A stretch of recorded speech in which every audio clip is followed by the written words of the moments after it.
วอนซี่กรุงเทพหรือภูมิภาครอแป๊บหมดอ้าวหมดอะไรอ่ะหมดคำถามครับเพราะว่าถ้าต้องการบริการด้านไฟฟ้าสำหรับพื้นที่74จังหวัดติดต่อได้เลยที่การไฟฟ้าส่วนภูมิภาคอักษรย่อกฟผหรือ3คำจำง่ายๆ PEA ในพูดซิ PEA เฉียบครับผมขอเชิญคุณผู้ฟังพบกับรายการผู้ว่าราชการจังหวัดเชียงใหม่พบประชาชนรายการดีๆที่จะทำให้ทุกคนก้าวทันการพัฒนาจังหวัดเชียงใหม่เป็นประจำทุกวันศุกร์ช่วงเวลา 8 นาฬิกาถึง 9 นาฬิกาที่คลื่น FM 93.25 เมกะเฮิรตซ์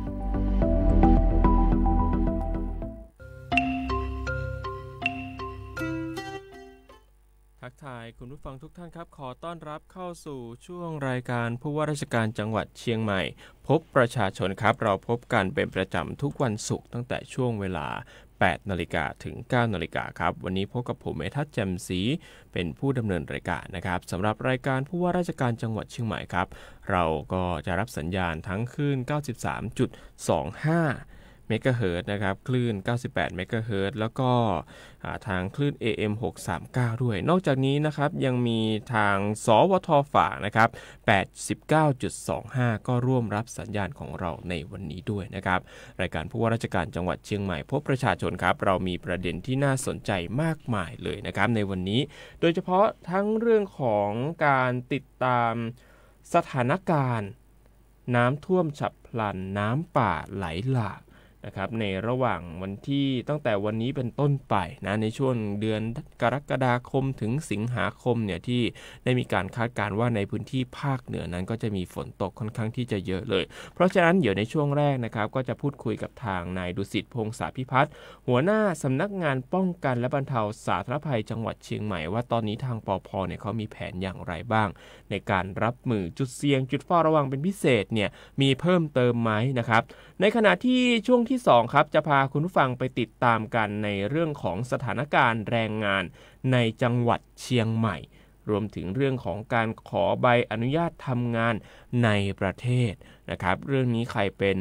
กลุ่มพี่ๆชาติพันธุ์อันนี้ไม่ควรพลาดนะเพราะว่าจะเกี่ยวข้องกับเรื่องของการขอใบอนุญาตทำงานด้วยว่าจะต้องมีการขึ้นทะเบียนยังไงบ้างเตรียมเอกสารอย่างไรนะครับแต่ก่อนที่เราจะมาเจาะรายละเอียดในเรื่องนี้นะครับเราขอพาคุณผู้ฟังนั้นไปติดตามกันในเรื่องของพยากรณ์อากาศก่อนครับคุณผู้ฟังครับในช่วงนี้นะครับสำหรับจังหวัดเชียงใหม่แล้วก็พื้นที่ภาคเหนือข้อมูลล่าสุดนะครับจากทางศูนย์อุตุนิยมวิทยาภาคเหนือกรมอุตุนิยมวิทยากระทรวงดิจิทัลเพื่อเศรษฐกิจและสังคมก็ได้มีการออกมาพยากรณ์อากาศประจำวันนี้นะครับก็บอกว่าในพื้นที่ภาคเหนือครับไม่ใช่แค่จังหวัดเชียงใหม่อย่างเดียวนะแต่เป็นหลากหลายจังหวัดในพื้นที่ภาคเหนือโดยเฉพาะภาคเหนือตอนบนเนี่ยก็จะมีฝนตกหนักถึงหนักมากบางแห่งนะครับเพราะฉะนั้นขอให้พี่น้องประชาชนเนี่ยระวังอันตรายจากฝนที่ตกหนักถึงหนักมากและฝนที่ตกสะสมด้วยซึ่งอาจจะทำให้เกิดน้ำท่วมฉับพลันน้ำป่าไหลหลากได้นะครับโดยเฉพาะพื้นที่ลาดเชิงเขาใกล้ทางน้ำไหลผ่านและพื้นที่ลุ่มครับเนื่องจากร่องมรสุมกำลังค่อนข้างที่จะแรงเนี่ยพัดผ่านภาคเหนือตอนบนและภาคตะวันออกเฉียงเหนือตอนบนนะครับในขณะที่มีหย่อมความกดอากาศต่ำปกคลุมตอนบนของภาคตะวันออกเฉียงเหนือก็จะมีทั้งมรสุมตะวันตกเฉียงใต้กำลังปานกลางด้วยที่ยังคงพัดปกคลุมทะเลอันดามันประเทศไทยและอ่าวไทยช่วงนี้ครับในหลากหลายจังหวัดทั้งแม่ฮ่องสอนเชียงใหม่เชียงรายพะเยาน่านลำพูนลำปางแพร่เนี่ยก็จะมีฝนตกอยู่ที่70%ของพื้นที่นะครับถ้าเกิดว่าเราไปดูข้อมูลเพิ่มเติมเนี่ยสำหรับจังหวัดเชียงใหม่นะครับตั้งแต่วันนี้ไปจนถึงวันจันทร์หน้าเรามีฝนตกอยู่ที่70%ถึง80%ครับหลังจากนั้นในวันอังคารหน้าวันพุธเนี่ยก็จะเริ่มลดลงนะครับอยู่ที่ประมาณ40%ถึง60%นั่นเองนะครับเพราะฉะนั้นใครที่จะเดินทางไปไหนมาไหนนะครับในช่วงนี้ก็จะมีวันหยุดยาวด้วยเนี่ยต้องวางแผนการเดินทางให้ดีนะคุณผู้ฟังตรวจเช็คสภาพรถสภาพคนให้ดีนะครับป้องกันการเกิดอุบัติเหตุขับขี่รถไม่ว่าจะเป็นรถจักรยานยนต์หรือว่ารถยนต์ก็ควรที่จะเคารพกฎจราจรกันด้วยนะครับถ้าเกิดว่ารีบเนี่ยคือไม่อยากจะให้ขับรถเร็วในพื้นที่ที่ฝนตกหนัก นะครับเพราะว่าถนนมันอาจจะลื่นได้นะครับเพราะฉะนั้นเนี่ยการเคารพกฎจราจรถือว่าเป็นสิ่งที่จะช่วยเซฟชีวิตท่านให้ได้มากที่สุดเลยแล้วก็ตอนนี้ใครขับขี่รถจักรยานยนต์ก็ควรที่จะสวมหมวกกันน็อกด้วยนะครับและอย่าลืมพกเสื้อกันฝนไปด้วยนั่นเองครับคุณผู้ฟังครับนอกจากนี้นะครับก็อยากจะเชิญชวนนะสำหรับใครที่เป็นกลุ่มวิสาหกิจชุมชนใครเป็นกลุ่มวิสาหกิจชุมชนใครเป็น SME ใครอยากจะเป็นสตาร์ทอัพครับงานนี้ไม่ควรพลาดครับสำหรับ Space Soft Power Forum 2025 ครับงานนี้จัดที่กรุงเทพมหานครที่ศูนย์การประชุมแห่งชาติสิริกิติ์ฮ1 ถึง 4 ชั้น G แล้วก็ L2 นะครับใกล้เข้ามาแล้วครับระหว่างวันที่8ถึง11 กรกฎาคมที่จะถึงนี้แล้วนะครับเชื่อว่างานนี้เนี่ยจะช่วยต่อยอดไอเดียของท่านได้เป็นอย่างดีเลยใครอยากจะพัฒนาผลิตภัณฑ์สินค้าท้องถิ่นของท่านอยากจะได้ไอเดียเรื่องของการตลาดอยากจะสร้างเครือข่าย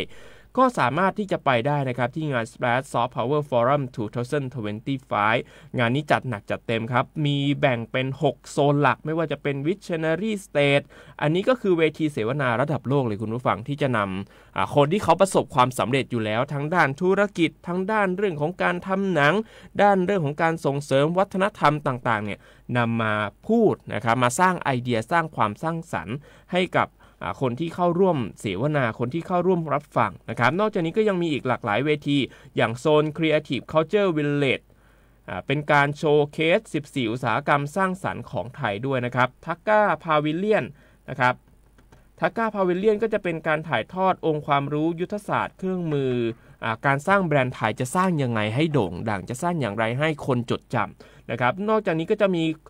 global networking อันนี้ใครที่เป็นสายนักธุรกิจไม่ควรพลาดเลยนะรวมถึงใครที่จะเป็นสตาร์ทอัพอยากจะขายไอเดียสินค้าของเราให้กับคนอื่นๆเนี่ยไปสร้างเครือข่ายกันได้เลยแล้วก็จะมีเวิร์กช็อปมาสเตอร์คลาสนะครับเป็นการเรียนรู้เรื่องของ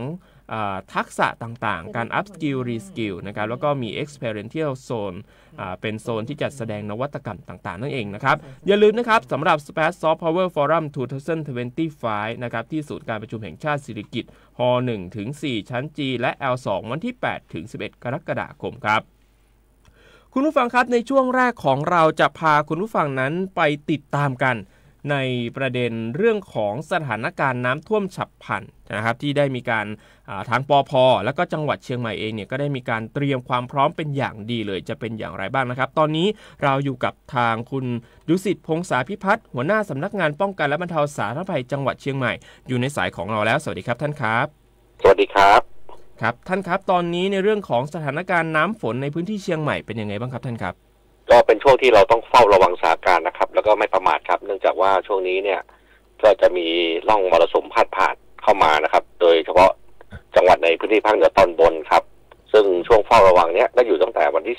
2จนถึงวันที่6 กรกฎาคมที่ผ่านมาครับแต่อย่างไรก็ตามครับเดี๋ยวนี้สภาพอากาศเนี่ยก็แปรเปลี่ยนไปนะครับการเตรียมความพร้อมในเรื่องเครื่องไม้เครื่องมือบุคลากรเนี่ยเจ้าหน้าที่เนี่ยให้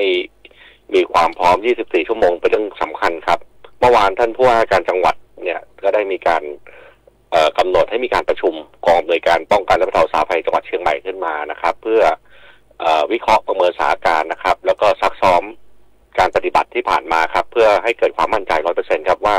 ในช่วงฤดูฝนเนี่ยหรืออุทกภัยเนี่ยเราจะมีความมั่นใจนะครับในการที่จะเข้าไปแจ้งเตือนเข้าไปเผชิญเหตุนะครับรวมถึงการเข้าไปบรรเทาภัยต่างๆที่อาจเกิดขึ้นได้ครับในเรื่องของจุดที่จะต้องเฝ้าระวังเป็นพิเศษนี่มีกี่จุดครับและมีเพิ่มเติมจากปีก่อนหรือเปล่าครับท่านเชียงใหม่เรามีความเสี่ยงจากอุทกภัยอยู่3ด้านนะครับด้านแรกเนี่ยจะเป็นเรื่องของน้ำท่วมฉับพลันน้ำป่าไหลหลากตรงนี้เนี่ยก็เป็นพื้นที่ที่เราต้องเฝ้าระวังเป็นพิเศษในเรื่องของที่ลาดเชิงเขาต่างๆหรือที่เป็นอุทยานหรือที่ท่องเที่ยวต่างๆครับที่มีสถานการณ์ในเรื่องของน้ำป่านะครับแต่อย่างไรก็ตามเนี่ยเมื่อวานก็ได้มีการพูดคุยกันซักซ้อมกันนะครับอุทยานนี่มีความพร้อมนะครับเมื่อมีสถานการณ์น้ำที่ระดับเปลี่ยนไปหรือสถานการณ์ที่เป็นสภาพสีของน้ำเปลี่ยนเนี่ยก็จะมีการปิดทำการเข้าอุทยานชั่วคราวครับเพื่อเฝ้าระวังเพื่อความปลอดภัยของพี่น้องประชาชนรวมถึงที่ราชเชิงเขาต่างๆเนี่ยก็ได้มีการเข้าไปสำรวจสิ่งปลูกสร้างต่างๆครับซึ่งปีนี้เนี่ยเราใช้ประสบการณ์จากปีก่อนเนี่ยมาปิดช่องว่างนะครับซึ่งทำให้เราเชื่อมั่นว่าปีนี้เนี่ยเราจะสามารถรับมือได้นะครับ อันนี้คือด้านแรกที่เรามีความเสี่ยงส่วนด้านที่2เนี่ยเป็นเรื่องของน้ำล้นตลิ่งนะครับจะอยู่ในลำน้ำสำคัญต่างๆรวมถึงลำน้ำสาขาสำคัญหลักๆก็คือน้ำปิงนะครับซึ่งปีนี้เนี่ยจังหวัดเชียงใหม่โชคดีนะครับได้รับงบประมาณมาจากรัฐบาลในการขุดลอกระยะทาง 41 กิโลเมตรนะครับซึ่งจะทำให้ปีนี้เราสามารถที่จะมีแนวทางที่จะต่อสู้นะครับในเรื่องของปริมาณน้ำฝนที่อาจจะตกมากขึ้นนะครับหรืออาจจะตกซ้ำๆเหมือนปีก่อนที่ตกบริเวณอำเภอแม่แตงตกที่อำเภอเชียงดาวนะครับแล้วก็บางส่วนเนี่ยตกในอำเภอแม่ริมเนี่ยไหลมารวมกันในแม่น้ำปิงนะครับก็จะทำให้ความเสี่ยงอุทกภัยนี่ลดลงไปอย่างมากมายเลยครับก็ปีนี้ก็ถือว่าเป็นโอกาสนะครับของชาวเชียงใหม่เราที่มีแนวทางที่จะป้องกันแนวทางที่ลดผลกระทบตรงนี้ครับซึ่งถ้าเทียบกับพื้นที่อื่นเนี่ยเชียงใหม่ถือว่าเป็นจังหวัดเดียวนะครับที่ได้รับงบประมาณตรงนี้มานะครับในการขุดลอกแม่น้ำปิงนะครับอันนี้คือด้านที่2นะครับส่วนด้านที่3เนี่ยเป็นในเรื่องของน้ำท่วมขังรอการระบายครับณวันนี้เนี่ยก็ได้มีการซักซ้อมกับทางอำเภอต่างๆองค์กรปกครองส่วนท้องถิ่นนะครับเทศบาลนครเนี่ยได้เข้าไปดำเนินการขุดลอกนะครับหรือหน่วยงานต่างๆเนี่ยกำจัดสิ่งเศษวัชพืชต่างๆหรือตามลำคลองเนี่ยที่มีวัชพืชเศษสวะต่างๆเนี่ยเอาออกนะครับเพื่อให้น้ำไหลคล่องตัวขึ้นนะครับหรือตามปั๊มข้อสะพานต่างๆเนี่ยที่ได้ทางองค์การบริหารส่วนจังหวัดเชียงใหม่เนี่ยนำเครื่องไม้เครื่องมือนำเครื่องจักรขนาดใหญ่เนี่ยเข้าไปตักเข้าไปล้วงนะครับเพื่อให้น้ำเนี่ยได้สามารถระบายดีขึ้นครับตรงนี้ก็เป็นภาพการทำงานที่เรามีการสนธิกำลังกันบูรณาการกันนะครับไม่ว่าจะเป็นในเรื่องของกำลังของทางพลเรือนหรือทหารตำรวจเนี่ยเราทำงานร่วมกันอย่างไร้รอยต่อครับตรงนี้ก็เป็นการสร้างความมั่นใจได้ในระดับหนึ่งเลยครับที่เราจะสามารถรับมือในเรื่องของอุทกภัยได้ในปีนี้ครับครับท่านครับในด้านแรกเนี่ยคือเรื่องของอุทยานตอนนี้มีอุทยานไหนที่มีโอกาสที่จะปิดตัวชั่วคราวไหมครับท่านตอนนี้ยังไม่มีครับสถานการณ์น้ำในอยู่ในระดับปกติครับแล้วก็มีทางเจ้าที่อุทยานเนี่ยเฝ้าระวัง 24 ชั่วโมงครับรวมถึงเมื่อวานก็ได้มีการซักซ้อมนะครับท่านรองผู้ว่าการจังหวัดเมื่อวานเป็นประธานก็ได้มีการซักซ้อมมีการสอบถามนะครับว่าเครื่องไม้เครื่องมือมีความพร้อมไหมก็มีพร้อมครับแล้วก็ไม่ว่าจะเป็นเสื้อชูชีพนะครับไม่ว่าจะเป็นในเรื่องของอนุสัญญาณต่างๆที่จะให้การแจ้งเตือนนะครับก็ได้มีการเข้าไปตรวจสอบเรียบร้อยแล้วครับครับมีพื้นที่ไหนที่ได้มีการให้ไม่ให้นักท่องเที่ยวเนี่ยเข้าไปในอุทยานแล้วบ้างหรือยังฮะณวันนี้ยังไม่มีครับเนื่องจากว่าสถานการณ์ฝนที่ตกมาเนี่ยยังไม่มากนักนะครับแล้วก็พื้นที่ต้นน้ำของเราเนี่ยก็ยังสามารถรับน้ำฝนได้อีกประมาณพอสมควรครับก็แม้ว่าช่วงฤดูฝนจะเข้ามาในช่วง15 พฤษภาที่ผ่านมาเนี่ยที่ทางกรมอุตุนิยมวิทยาประกาศนะครับแต่อย่างไรก็ตามเนี่ยสถานการณ์ฝนในจังหวัดเชียงใหม่แล้วเนี่ย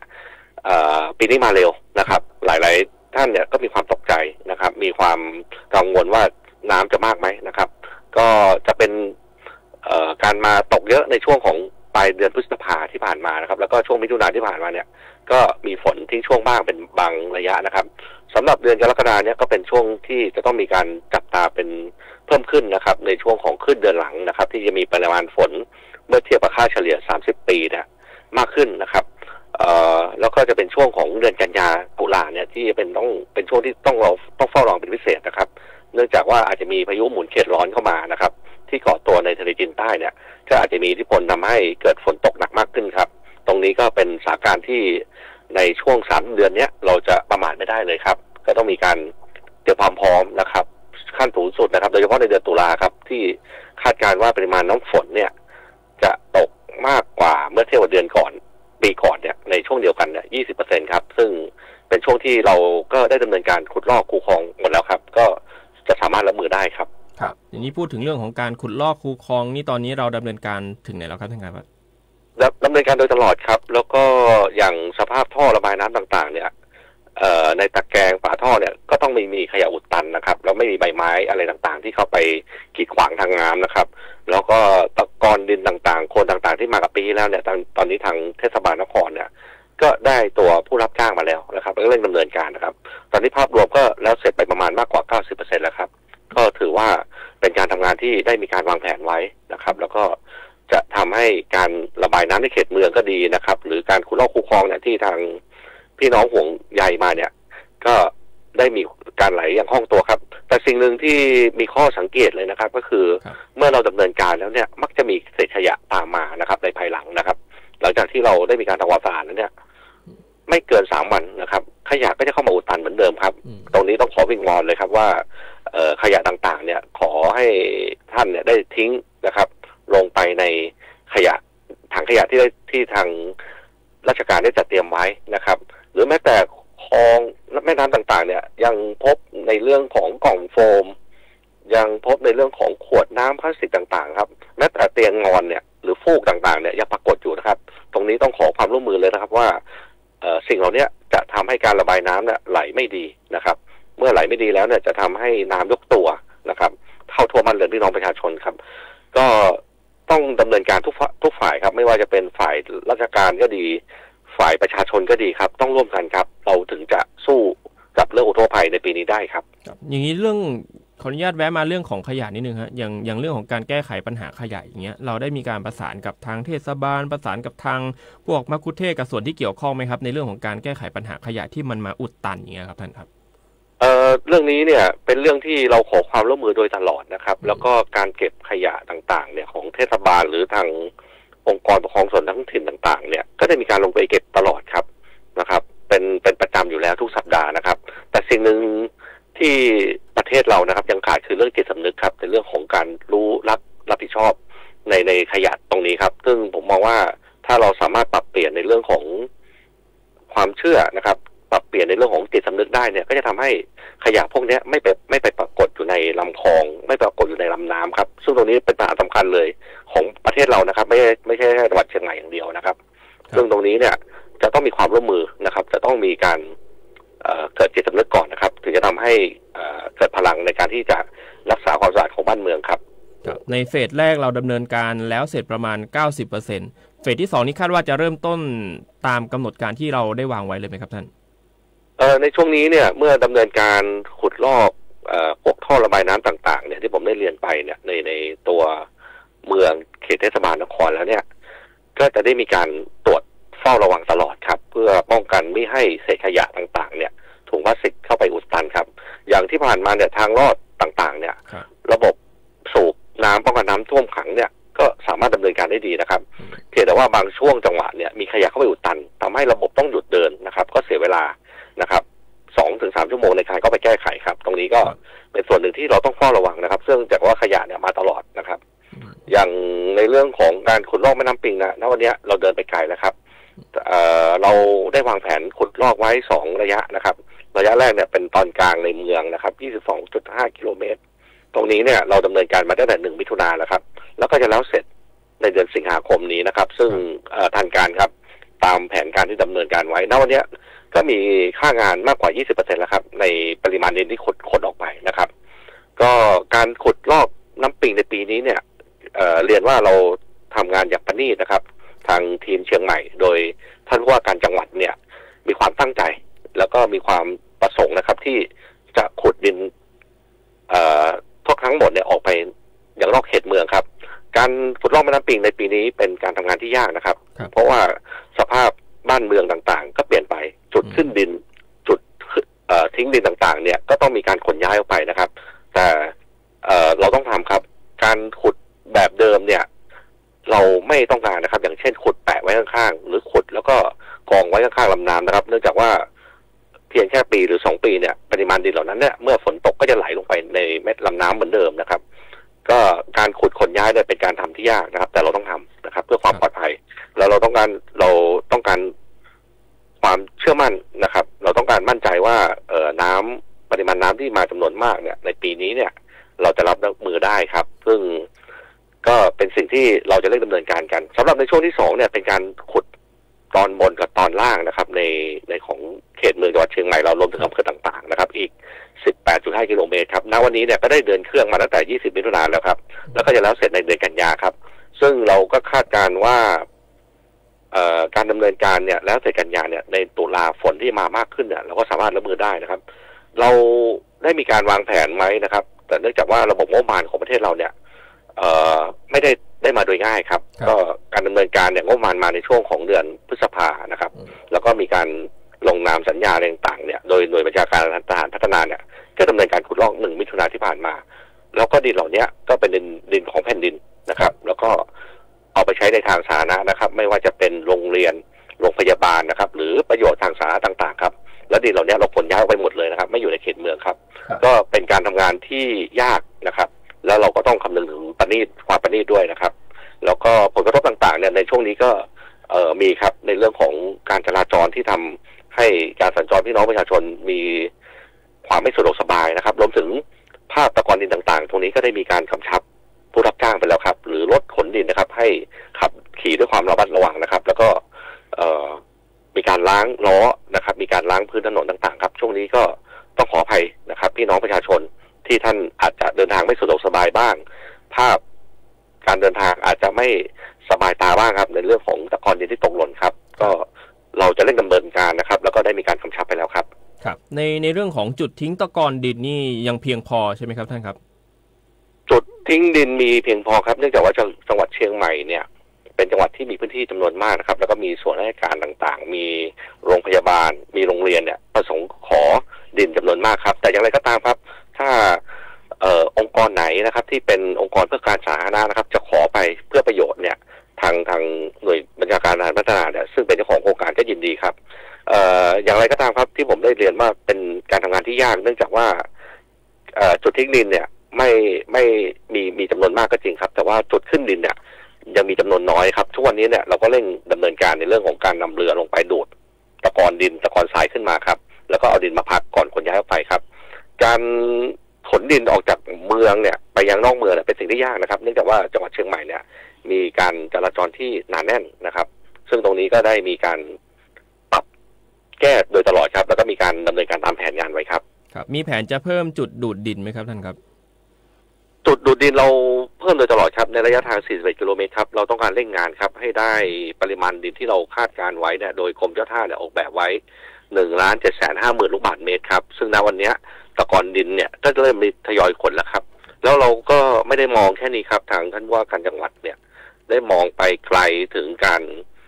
สร้างความปลอดภัยในเรื่องอุทกภัย 100% นะครับในเรื่องของการที่ขุดขยายพื้นที่นะครับหน้าตักของลำน้ำปิงเนี่ยแต่ก่อนกว้างเป็น100 เมตรเลยครับณวันนี้เนี่ยบางแห่งเหลือ60 เมตรบางแห่งเหลือ70 เมตรครับความกว้างนะครับทำให้ศักยภาพการรับน้ำปิงเนี่ยน้อยลงนะครับซึ่งเรามองว่าระยะที่จะต้องดำเนินการเนี่ยไม่ต่ำกว่า80 เมตรครับที่จะทำให้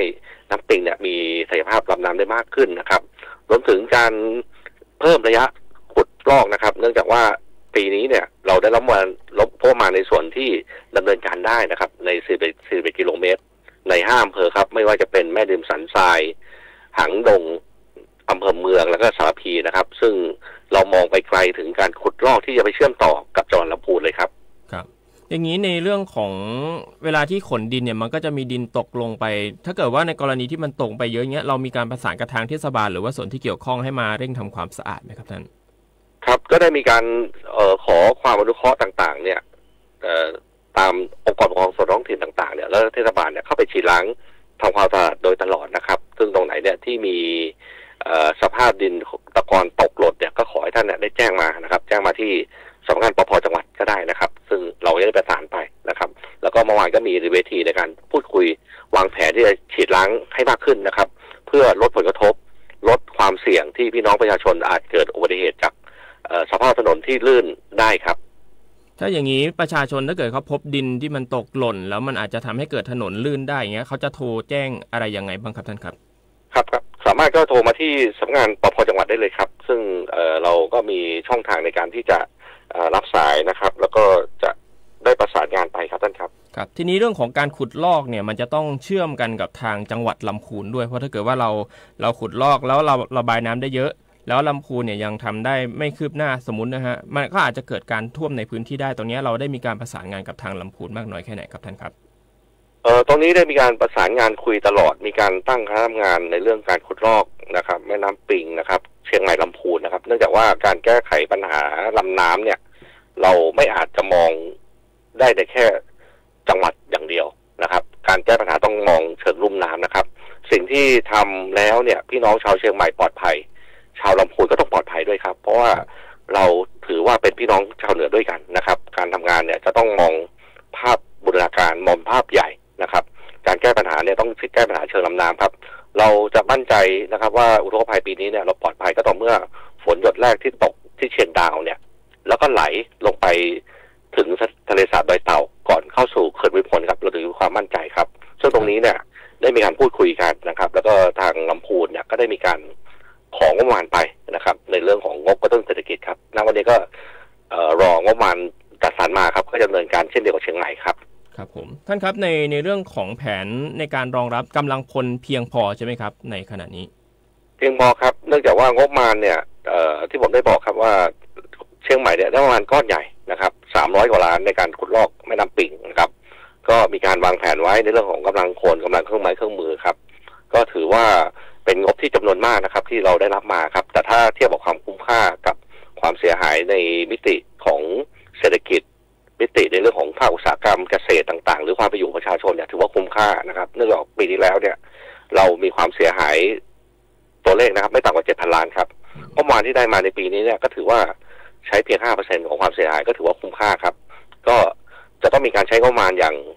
คุ้มค่านะครับแล้วก็เกิดประโยชน์สูงสุดครับในจังหวัดเชียงใหม่เราครับครับนอกเหนือจากการเตรียมกำลังพลแล้วเรามีแผนอื่นเพิ่มเติมไหมครับในการรองรับสถานการณ์ที่กำลังจะเกิดขึ้นครับ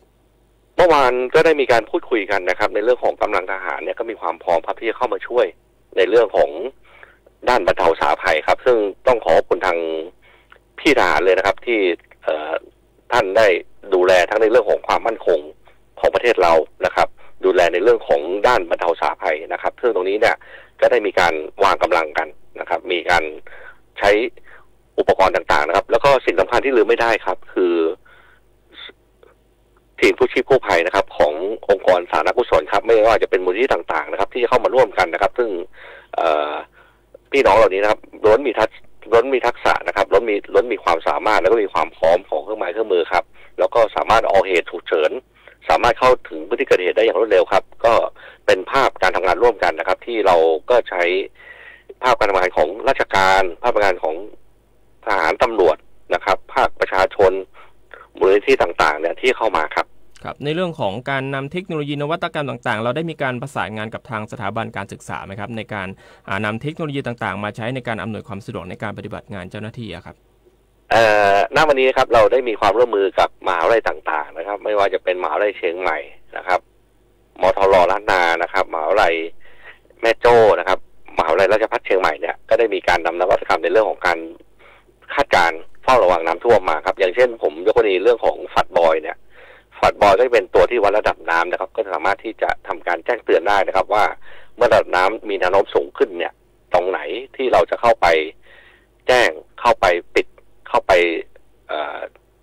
ดำเนินการนะครับซึ่งตรงนี้เนี่ยได้มีการนำนวัตกรรมเทคโนโลยีมาใช้ครับ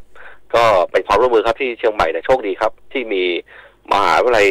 ในพื้นที่จำนวนมากครับก็ได้ใช้องค์ความรู้ของนักวิชาการองค์ความรู้ของคณาจารย์และนักศึกษาเนี่ยเข้ามาใช้ในพื้นที่จริงครับก็ถือว่าเชียงใหม่เป็นจังหวัดหนึ่งที่มีโอกาสนะครับในเรื่องนี้ในการที่จะเฝ้าระวังในเรื่องของการป้องกันน้ำท่วมขังหรือน้ำล้นตลิ่งครับ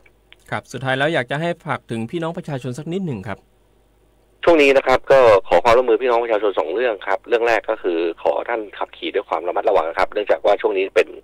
ช่วงฤดูฝนนะครับแล้วก็ฝนที่ตกแล้วเนี่ยอาจจะทำให้ถนนลื่นนะครับก็ขอให้ท่านเนี่ยได้เช็คสภาพยางเช็คสภาพความพร้อมของรถยนต์นะครับแล้วก็พักผ่อนให้เพียงพอครับแล้วก็ขับขี่ด้วยความมีวินัยนะครับแล้วก็ขับขี่ไม่ใช้ความเร็วเกินกว่าที่กฎหมายกำหนดครับส่วนเรื่องที่2ครับต้องขอความร่วมมือพี่น้องประชาชนครับว่าขยะต่างๆเนี่ยก็ขอให้ท่านทิ้งในถังขยะที่ทางหน่วยงานได้เตรียมไว้นะครับแล้วก็จะทำให้แล้วก็ช่วยเป็นหูเป็นตาครับก็จะทำให้การ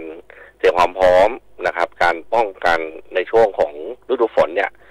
แล้วก็อุทกภัยเนี่ยเราจะผ่านไปด้วยกันครับครับผมต้องขอบพระคุณอย่างสูงครับทางท่านดุสิตพงษาพิพัฒน์หัวหน้าสำนักงานป้องกันและบรรเทาสาธารณภัยจังหวัดเชียงใหม่ขอบคุณครับท่านครับขอบพระคุณครับสวัสดีครับผมคุณผู้ฟังครับสิ่งที่เราจะให้ความร่วมมือได้เนาะกับเรื่องของการป้องกันน้ำท่วมเนี่ยก็คือเรื่องของการทิ้งขยะเรื่องง่ายๆคุณผู้ฟังแค่เอาขยะเนี่ยไปทิ้งลงถังขยะแค่นั้นเองนะเพราะว่าในน้ำท่วมอย่างผมเนี่ยก็ไปอยู่ที่กรุงเทพมาก่อนก็จำได้เลยตอนสถานการณ์น้ำท่วมที่กรุงเทพเนี่ยไปดูที่ท่อระบายน้ำครับคุณผู้ฟังโอ้โหทั้งเศษสวะทั้งเก้าอี้ทั้งโซฟาทั้งที่นอนไปอุดกั้นอยู่ตรงท่อน้ำทิ้งแล้วก็ลำบากเจ้าหน้าที่เนี่ยจะต้องไปเก็บเพราะฉะนั้นครับคุณผู้ฟังเรื่องนี้ถ้าเกิดว่าไม่อยากน้ำท่วมนะส่วนหนึ่งที่เราจะเข้ามามีบทบาทได้เนี่ย และสำคัญมากเลยก็คือเรื่องของการทิ้งขยะให้เป็นที่เป็นทางนั่นเองนะครับก็จะทำให้น้ำเนี่ยสามารถระบายได้ง่ายขึ้นแถมเจ้าหน้าที่เนี่ยก็จะเหนื่อยน้อยลงด้วยนะครับในระหว่างนี้เดี๋ยวขออนุญาตมาทักทายคุณผู้ฟังกันบ้างนะครับหลายท่านเนี่ยทักทายกันมาผ่านเพจ Facebook ของสวท.เชียงใหม่ PRD นะครับก็ทักทายทุกท่านเลยไม่ว่าจะเป็นพี่พักเครื่องทั่วไทยพี่พงศักดิ์สันติธารายนนะครับพี่แม่2แม่ลูกนะครับพี่สุคนหลายๆท่านก็ทักทายกันเข้ามาก็อย่าลืมกดไลค์กดแชร์กันด้วยนะครับสำหรับใครที่รับฟังผ่านเพจ Facebook ของสวท.เชียงใหม่ PRD นะครับใครที่เป็นพ่อหลวงแม่หลวงก็สามารถที่จะฝากข่าวสารเข้ามาได้นะหมู่บ้านของท่านจะจัดงานอะไรก็พิมพ์เข้ามาได้เลยนะครับที่เพจ Facebook ของสวท.เชียงใหม่ PRD เดี๋ยวเราจะนำข่าวสารของท่านไปประชาสัมพันธ์กันต่อด้วยก็ถือว่าเป็นการแลกเปลี่ยนข่าวสารซึ่งกันและกันนะครับคุณผู้ฟังครับเดี๋ยวในช่วงหน้าเราจะพาคุณผู้ฟังไปติดตามกันต่อนะครับในเรื่องของสถานการณ์แรงงานในจังหวัดเชียงใหม่และการขอใบอนุญาตทำงานในประเทศจะเป็นอย่างไรช่วงหน้ามาติดตามกันครับช่วงนี้พักกันสักครู่หนึ่งครับฝนตกหนักน้ำท่วมภัยธรรมชาติที่เราหลีกเลี่ยงไม่ได้แต่เราสามารถเตรียมตัวให้พร้อมเพื่อความปลอดภัยของทุกคนในครอบครัวได้ก่อนน้ำมาเตรียมตัวให้พร้อมเก็บของสำคัญขึ้นที่สูงเช่นเอกสารสำคัญเงินสดและสิ่งของจำเป็นอื่นๆและถ้าหากบ้านอยู่ในพื้นที่เสี่ยงให้ติดตามข่าวสารจากทางราชการอย่างใกล้ชิดเตรียมไฟฉายแบตเตอรี่สำรองวิทยุสื่อสารและยาสามัญประจำบ้านไว้ให้พร้อมและอย่าลืมตรวจสอบเส้นทางอพยพที่ใกล้ที่สุดด้วยขณะเกิดน้ำท่วมอย่าเดินฝ่าน้ำที่ไหลแรงหลีกเลี่ยงการสัมผัสกระแสไฟฟ้าและหากต้องอพยพให้ปฏิบัติตามคำแนะนำของเจ้าหน้าที่อย่างเคร่งครัดเมื่อภัยผ่านพ้นตรวจสอบความเสียหายของบ้านและทำความสะอาดเพื่อป้องกันโรคที่มากับน้ำท่วมเตรียมตัวให้พร้อมก่อนภัยมาถึงเราจึงจะปลอดภัยด้วยความปรารถนาดีจากสำนักงานประชาสัมพันธ์ที่3กรมประชาสัมพันธ์ในยุคที่เทคโนโลยีก้าวกระโดดโจรออนไลน์ก็ก้าวตามมาติดสื่อออนไลน์เปรียบเสมือนแหล่งข้อมูลชั้นดีของโจรออนไลน์เราควรใช้สื่อออนไลน์ด้วยความระมัดระวังและป้องกันตัวเองจากโจรออนไลน์ด้วยคาถา3อย่า 1. อย่าโหลดแอปจากแหล่งอื่นๆที่ไม่ใช่ App Store หรือ Play Store 2. อย่าแอดไลน์คนที่ไม่รู้จักหรืออ้างเป็นเจ้าหน้าที่หรือหน่วยงานต่างๆไม่ว่าจะเป็นจากรัฐหรือเอกชนและ 3. อย่าสแกนใบหน้าหรือให้ข้อมูลส่วนตัวในแอปที่ไม่รู้จักเด็ดขาดที่สำคัญควรท่องให้ขึ้นใจว่าธนาคารจะไม่แนบลิงก์ทุกประเภทผ่าน SMS และอีเมลรวมทั้งไม่ส่งลิงก์ขอข้อมูลสำคัญผ่านช่องทางโซเชียลมีเดียยกเว้นกรณีลูกค้าร้องขอด้วยตัวเองเท่านั้นด้วยความปรารถนาดีจากสำนักงานประชาสัมพันธ์ที่3กรมประชาสัมพันธ์ขอเชิญคุณผู้ฟังพบกับรายการผู้ว่าราชการจังหวัดเชียงใหม่พบประชาชนรายการดีๆที่จะทำให้ทุกคนก้าวทันการพัฒนาจังหวัดเชียงใหม่เป็นประจำทุกวันศุกร์ช่วงเวลา 8 นาฬิกาถึง 9 นาฬิกาที่คลื่น FM 93.25 เมกะเฮิรตซ์มาต่อกันในช่วงที่2ของรายการผู้ว่าราชการจังหวัดเชียงใหม่พบประชาชนนะครับวันนี้เราจะพาคุณผู้ฟังมาติดตามกันครับในเรื่องของสถานการณ์แรงงานในจังหวัดเชียงใหม่และการขอใบอนุญาตทำงานในประเทศเรื่องนี้ใครที่เป็นกลุ่มพี่น้องชาวชาติพันธุ์นะไม่ควรพลาดเป็นอันขาดและตอนนี้ครับเราอยู่กับทางนางรุ่งรัตน์มณีโชติครับจัดหางานจังหวัดเชียงใหม่อยู่ในสายของเราแล้วสวัสดีครับท่านครับค่ะสวัสดีค่ะค่ะครับท่านครับตอนนี้สถานการณ์แรงงานในจังหวัดที่อยู่ในระบบนี่เป็นยังไงบ้างครับท่านครับอ๋อค่ะเรื่องของสถานการณ์การจ้างแรงงานต่างด้าวในจังหวัดเชียงใหม่ของเรานะคะค่ะมีจำนวนคนต่างด้าวที่ได้รับอนุญาตทำงานนะคะในระบบของจัดหางานนะคะค่ะก็จะมีคนต่างด้าวสัญชาติเมียนมาลาวกัมพูชานะคะอยู่ที่ 43,789 คนนะคะซึ่งนะคะในจำนวนนี้นะคะก็จะเป็นแรงงานต่างด้าวสัญชาติเหมือนมานะคะอยู่ที่ 43,252 คนนะคะลาวอยู่ที่340นะคะกัมพูชา182แล้วก็เวียดนาม15คนนะคะส่วนใหญ่ของเราก็จะเป็นกลุ่ม4สัญชาตินี้นะคะแล้วก็จะมีคนต่างด้าวที่เป็นบุคคลที่ไม่มีสถานะทางทะเบียนนะคะหรือว่าชนกลุ่มน้อยหรือว่าพื้นที่สูงนะคะอันนี้ของจังหวัดเชียงใหม่เราที่ได้รับอนุญาตทำงานอยู่ที่ 39,548 คนนะคะ ค่ะแล้วก็เป็นแรงงานต่างด้าวคนต่างด้าวกลุ่มที่เป็นฝีมือชำนาญการนะคะเช่นว่ามาเป็นอาจารย์สอนภาษาตามสถานศึกษานะคะมาเป็นผู้จัดการนะคะมาทำงานอยู่ในบริษัทห้างร้านต่างๆนะคะจะอยู่ที่ 5,075 คนนะคะแล้วก็เป็นคนต่างด้าวที่อยู่ในกิจการส่งเสริมการลงทุนนะคะ BOI อยู่ที่713 คนนะคะรวมแล้วนะคะตอนนี้เรามีจำนวนต่างด้าวที่ได้รับอนุญาตทำงานในจังหวัดเชียงใหม่ของเรานะคะ 89,125 คนนะคะอันนี้นะคะยังไม่รวมคนต่างด้าวตามมติคณะรัฐมนตรีเมื่อวันที่24 กันยายน 2567 นะคะซึ่งอยู่ขั้นตอนการต่ออายุใบอนุญาตทำงานนะคะและตอนนี้ได้รับการผ่อนผันให้อยู่ในราชอาณาจักรนะคะถึงวันที่13 สิงหาคม 2568 นะคะกลุ่มนี้จะมีอยู่ 93,305 คนนะคะถ้ากลุ่มนี้เข้าสู่ระบบหมดแล้วนะคะทางจังหวัดเชียงใหม่เราก็จะมีคนต่างด้าวที่ได้รับอนุญาตทำงาน 182,430 คนค่ะก็เป็นอันดับหนึ่งของภาคเหนือค่ะโอ้โหแสดงว่าตอนนี้ความต้องการแรงงานต่างด้าวค่อนข้างที่จะเยอะอยู่ถูกต้องไหมครับท่านค่ะใช่ค่ะส่วนใหญ่นะคะกิจการที่ต้องการใช้แรงงานต่างด้าวของ4สัญชาตินี้ในจังหวัดเชียงใหม่ของเรานะคะก็จะกิจการนะคะเกษตรและปศุสัตว์เป็นอันดับหนึ่งนะคะรองลงมาก็จะเป็นกิจการก่อสร้างนะคะแล้วก็รองลงมาก็การให้บริการต่างๆนะคะเช่นในร้านอาหารนะคะแล้วก็ปั๊มน้ำมันนะคะแล้วเสร็จแล้วก็จะเป็นเรื่องของกิจการการจำหน่ายอาหารและเครื่องดื่มแล้วก็งานบ้านอันนี้เป็น5อันดับแรกนะคะที่มีความต้องการแรงงานต่างด้าวมากที่สุดค่ะแล้วก็ส่วนค่ะพื้นที่อำเภอนะคะที่จ้างแรงงานต่างด้าวมากที่สุดก็จะอยู่ที่อำเภอเมืองนะคะรองลงมาก็สันทรายแม่ริมฝางแม่แตงนะคะอันนี้เรา5ลำดับแรกค่ะครับผมเทียบกับปีที่แล้วนี่ถือว่าสถานการณ์ดีขึ้นไหมครับท่านดีขึ้นค่ะแรงงานต่างด้าวเข้าสู่ระบบมากขึ้นค่ะคือสืบเนื่องจากมติคณะรัฐมนตรีเมื่อวันที่24 กันยายน 2567 นะคะคือทางกระทรวงแรงงานกรมการจัดหางานก็ได้เปิดขึ้นทะเบียนแรงงานต่างด้าวใหม่นะคะคือการที่ทางกระทรวงนะคะแรงงานจะเปิดขึ้นทะเบียนแรงงานต่างด้าวใหม่นะคะเราจะดูที่ว่าเป็นความต้องการในการแก้ไขปัญหาการขาดแคลนแรงงานให้กับผู้ประกอบการจริงๆนะคะเมื่อผู้ประกอบการในจ้างสถานประกอบการมีความต้องการจ้างแรงงานต่างด้าวมาขับเคลื่อนเศรษฐกิจนะคะขับเคลื่อนธุรกิจเราก็จะมีการเปิดขึ้นทะเบียนแรงงานต่างด้าวค่ะครับอย่างนี้ในเรื่องของการขั้นตอนการขึ้นทะเบียนแรงงานต่างด้าวนี่เรามีการปรับปรุงมีขั้นตอนอะไรยังไงบ้างครับค่ะอันนี้นะคะขั้นตอนตามมติคณะรัฐมนตรีเมื่อ24 กันยายน 2567 นะคะที่ว่าให้ขึ้นทะเบียนแรงงานต่างด้าวใหม่กลุ่มที่ไม่ถูกต้องนะคะแต่ทำงานกับนายจ้างมาก่อนนะคะแล้วก็เป็นอีกกลุ่มหนึ่งก็คือที่ใบอนุญาตทำงานจะสิ้นสุดวันที่13 กุมภาพันธ์ 2568 นะคะให้ต่ออายุใบอนุญาตทำงานนะคะส่วนขั้นตอนการขึ้นทะเบียนของกลุ่มที่สถานะไม่ถูกต้องนะคะขั้นตอนที่1ก็จะนายจ้าง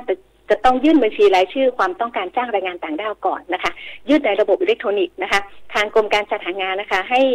ทำทุกอย่างในระบบอิเล็กทรอนิกส์นะคะเพื่ออำนวยความสะดวกให้กับนายจ้างสถานประกอบการนะคะว่าตลอด24 ชั่วโมงคุณจะทำเวลาไหนได้ทั้งหมดนะคะรวมทั้งเป็นสร้างความโปร่งใสด้วยนะคะขั้นตอนที่1นายจ้างก็ต้องยื่นบัญชีรายชื่อในระบบอิเล็กทรอนิกส์ของกรมการจัดหางานก่อนนะคะ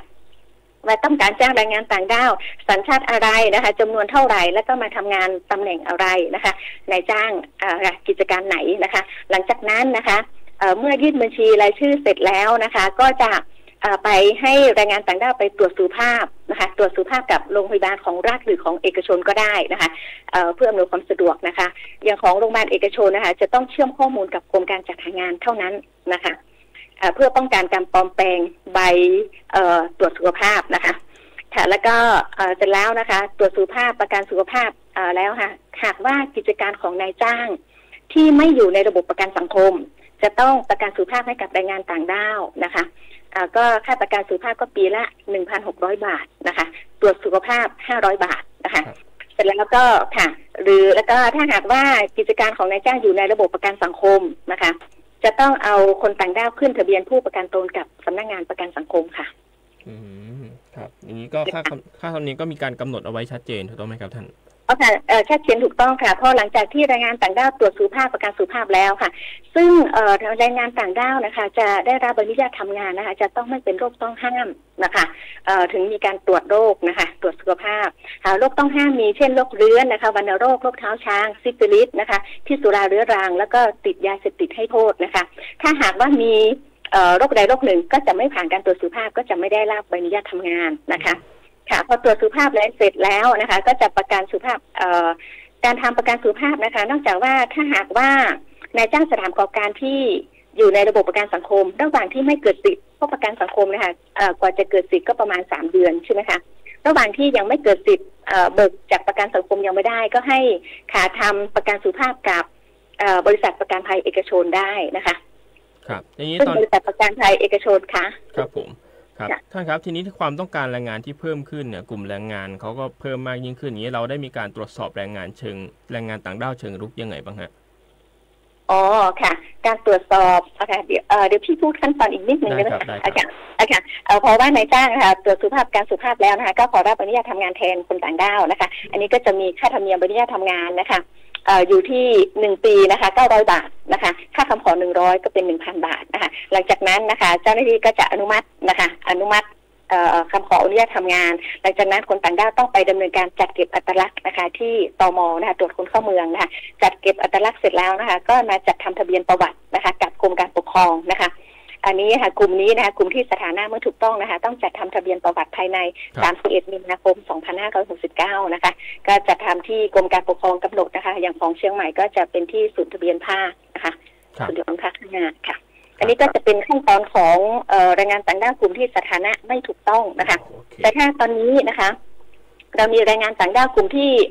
อยู่ระหว่างดำเนินการนะคะก็จะมีแรงงานต่างด้าวสัญชาติเมียนมานี่แหละค่ะที่ใบอนุญาตทำงานสิ้นสุด13 กุมภาพันธ์ 68นะคะขั้นตอนก็เช่นกันนะคะนายจ้างก็จะยื่นบัญชีรายชื่อความต้องการจ้างผ่านระบบอิเล็กทรอนิกส์นะคะแล้วก็หลังจากนั้นทางการเมียนมาจะตรวจสอบข้อมูลและทำประวัติแต่ปัจจุบันทางการเมียนมายังไม่ได้มีการตรวจสอบข้อมูลและจัดทำทะเบียนประวัตินะคะค่ะถ้าหากว่าตอนนี้นะคะเราทางกรมการจัดหางานก็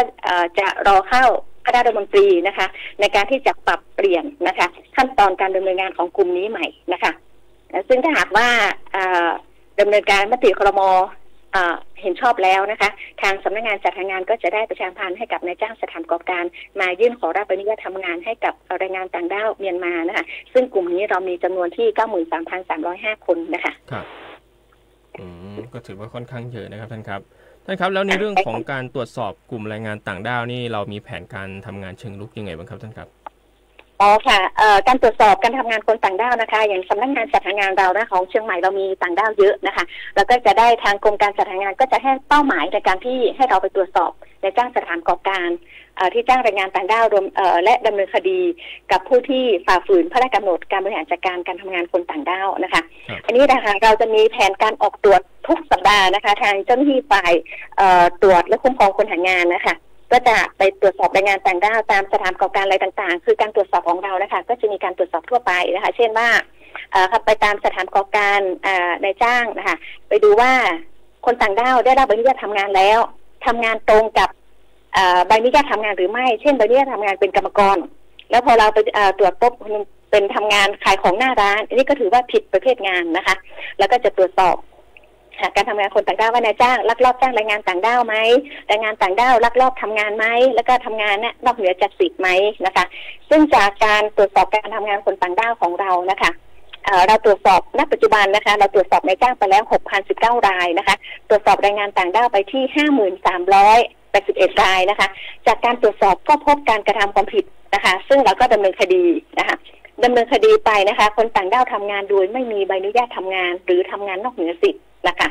อันนี้นะคะก็จะมีโทษปรับนะคะ 5,000 ถึง 50,000 บาทอันนี้นะคะเราดำเนินคดีไป213 คนนะคะกรณีรับคนต่างด้าวที่ไม่มีใบอนุญาตทำงานนะคะหรือให้คนต่างด้าวทำงานนอกเหนือสิทธิ์อันนี้เราปรับนายจ้างสถานประกอบการไป26 รายนะคะแล้วก็กรณีไม่แจ้งคนต่างด้าวออกจากงาน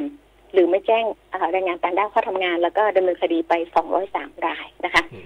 การที่นายจ้างนะคะแล้วก็คนต่างด้าวที่ได้รับอนุญาตทำงานนะคะจะต้องแจ้งให้นายทะเบียนทราบ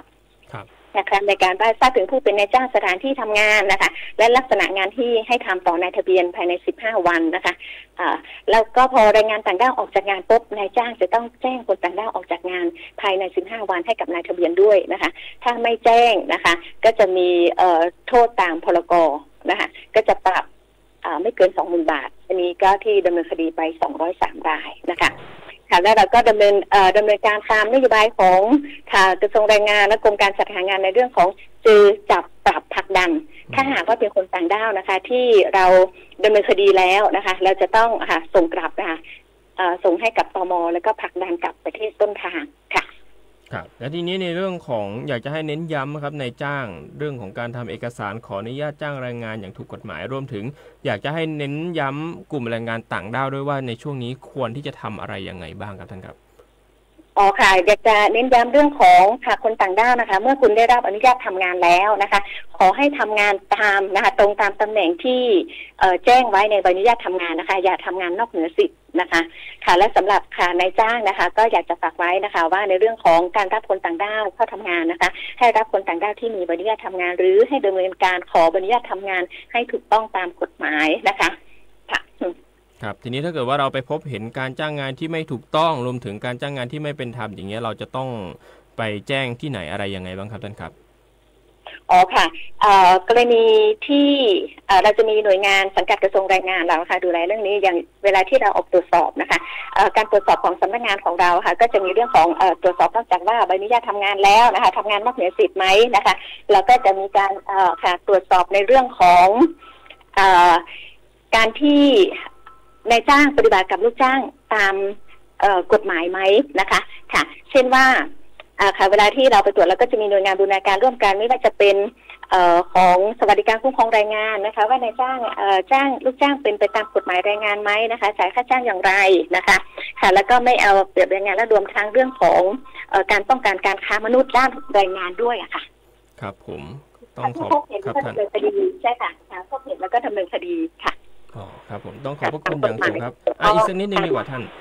อีกสักนิดนึงครับท่านครับในช่วงนี้จัดหางานจังหวัดนี่เรามีกิจกรรมอะไรที่น่าสนใจเป็นพิเศษไหมครับตอนนี้กิจกรรมของเรานะคะก็จะมีในเรื่องของการส่งเสริมคือภารกิจหลักของเราเรื่องของการส่งเสริมการมีงานทำนะคะส่งเสริมการมีงานทำทั้งในประเทศและต่างประเทศนะคะตอนนี้ก็จะมีในเรื่องของการป้องกันหลอกลวงลักลอบไปทำงานต่างประเทศนะคะแล้วก็ในเรื่องของที่เราดำเนินการของการขอรับอนุญาตทำงานนะคะครับผมต้องขอบพระคุณอย่างสูงครับทางท่านรุ่งรัตน์มณีโชติจัดหางานจังหวัดเชียงใหม่ที่มาร่วมรายการกับเราในวันนี้ขอบคุณครับท่านครับค่ะขอบคุณค่ะสวัสดีครับสวัสดีครับคุณผู้ฟังครับในเรื่องของการหางานทำนะเน้นย้ำกันอีกสักครั้งหนึ่งนะครับสิ่งที่สำคัญที่สุดก็คือต้องหานายจ้างที่ปลอดภัยหาช่องทางการหางานที่ปลอดภัยแล้วก็สิ่งที่ปลอดภัยที่สุดก็คือทางจัดหางานจังหวัดเชียงใหม่นั่นเองเข้าไปดูที่เพจได้นะครับที่จัดหางานจังหวัดเชียงใหม่ก็จะมีข้อมูลนายจ้างที่เขาโพสต์รับกลุ่มแรงงานอยู่นะครับแล้วก็เรื่องของการทำงานเนี่ยก็อยากจะให้ทำงานอย่างถูกต้องตามตำแหน่งด้วยนะครับแล้วก็ใครที่ยังไม่ได้ต่อทะเบียนต่อใบอนุญาตก็ขอให้เตรียมตัวที่จะต่อใบอนุญาตให้เรียบร้อยนะครับเพื่อให้การทำงานของท่านเนี่ยเป็นไปอย่างราบรื่นด้วยนะครับคุณผู้ฟังครับในจังหวัดเชียงใหม่เราเองยังมีข้อมูลที่น่าสนใจมากมายนะครับไม่ว่าจะเป็นเรื่องของการที่จังหวัดเชียงใหม่นั้นมีการประชุมกองอำนวยการป้องกันและบรรเทาสาธารณภัยเมื่อวานนี้ก็ประชุมกันอย่างเข้มข้นเลยนะครับนอกจากนี้ครับยังมีเรื่องของคณะกรรมาธิการวิสามัญการพิทักษ์และเทิดทูนสถาบันพระมหากษัตริย์วุฒิสภาเมื่อวานมีการประชุมหารือแนวทางการส่งเสริมให้น้องๆเยาวชนเรียนรู้สถานที่ประวัติศาสตร์เกี่ยวกับสถาบันพระมหากษัตริย์ในจังหวัดเชียงใหม่ด้วยนะครับโดยเมื่อวานนี้นะครับที่อาคารอำนวยการสารกลางจังหวัดเชียงใหม่ชั้น 5ทางพลตำรวจโทยุทธนาไทยภักดีประธานที่ปรึกษาคณะกรรมาธิการวิสามัญในฐานะประธานคณะอนุกรรมาธิการพิจารณาศึกษาคุณูปการของสถาบันพระมหากษัตริย์และนายวีรศักดิ์วิจิตรแสงสีรองประธานคณะกรรมาธิการวิสามัญคนที่3ครับในฐานะรองประธานอนุกรรมาธิการก็มีการนำคณะอนุกรรมาธิการที่ปรึกษาคณะอนุกรรมาธิการแล้วก็ส่วนที่เกี่ยวข้องไปประชุมหารือกันในประเด็นว่าอยากจะพัฒนาแล้วก็ส่งเสริมให้น้องๆเด็กและเยาวชนเนี่ยได้เรียนรู้สถานที่สำคัญทางประวัติศาสตร์และเกี่ยวข้องกับสถาบันพระมหากษัตริย์ในพื้นที่จังหวัดเชียงใหม่ด้วยเมื่อวานก็จะมีทางท่านศิวะธมิกานนท์รองผู้ว่าราชการจังหวัดเชียงใหม่แล้วก็ส่วนราชการเนี่ยเข้าร่วมประชุมกันนะครับ